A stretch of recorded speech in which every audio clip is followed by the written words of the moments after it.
দর্শক বন্ধুরা, আশা করি আপনারা সকলে ভালো আছেন। আমিও বেশ ভালো আছি। আবার একটা নতুন ভিডিও নিয়ে চলে আসলাম। বৈশাখ মাসে আমি ছাদ বাগানে বস্তাতে কিছু হলুদ গাছ লাগিয়েছিলাম। তার ভিডিও আমি আপনাদের সঙ্গে শেয়ার করেছি। এখন হলুদ গাছগুলোর পাতা হলুদ হয়ে মরে যাচ্ছে, অর্থাৎ হলুদ তোলার সময় হয়ে গেছে।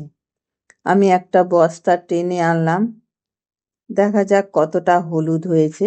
দেখছি বাম্পার ফলন হয়েছে। এত হলুদ হবে ভাবতেই পারিনি।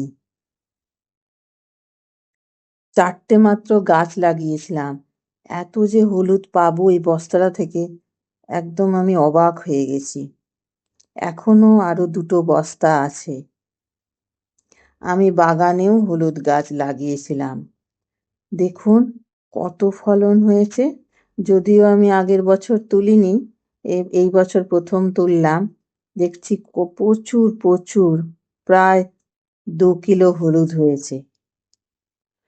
হলুদের গুণ অশেষ, তাই হলুদ আমি সবসময়ই ব্যবহার করি। আমি এবারে প্রথম গ্রো ব্যাগে রসুন লাগিয়েছি। গাছগুলো বেশ বেড়ে উঠেছে। রসুন লাগানোর জন্য বাগানের 50% মাটির সঙ্গে বালি, ভার্মিকম্পোস্ট, নিমখোল, হাড় গুঁড়ো, শিংকুচি মিশিয়ে ঝুরঝুরে মাটি তৈরি করে নিয়েছিলাম। তারপর রসুন বপন করেছি। কিছুদিনের মধ্যেই গাছ বের হয়েছে এবং গাছগুলো বেশ বড় হয়ে উঠেছে। আমি মাঝে মাঝে সার প্রয়োগ করছি। দেখছি বেশ গাছগুলো হৃষ্টপুষ্ট হয়েছে।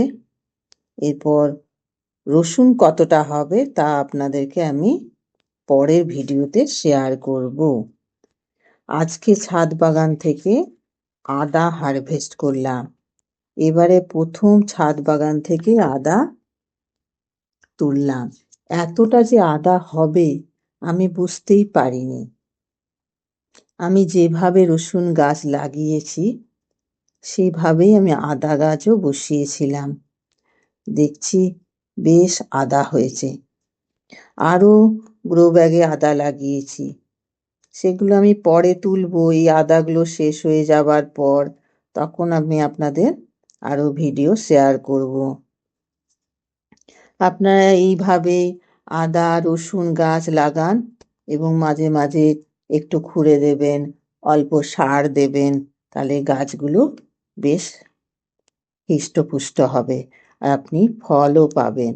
দেখুন এই আদা গাছ থেকে আমি কত আদা পেলাম। তবে আদা গ্রো ব্যাগে চাষ করলে অনেক ফলন পাওয়া যায়। আপনারাও এইভাবে আদা চাষ করতে পারেন। আজ এই পর্যন্ত। ভিডিওটা ভালো লাগলে লাইক, শেয়ার, কমেন্ট ও সাবস্ক্রাইব করে দেবেন। ধন্যবাদ।